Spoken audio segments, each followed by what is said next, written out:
throughout our history, we have always found remarkable men to fill the job.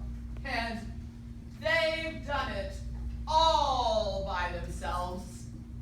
Quite right, Mr. Jackson. We did it all by ourselves. Now hold on, all you Mr. Presidents. That's about as enough as I can listen to. Oh, hello, Abigail, Martha, Dolly, Lisa. What's all this nonsense with you presidents reaching that high office all by yourself? That's right, great yarn. Not a one of you got there without the help of remarkable first lady, so as advisor, Hostess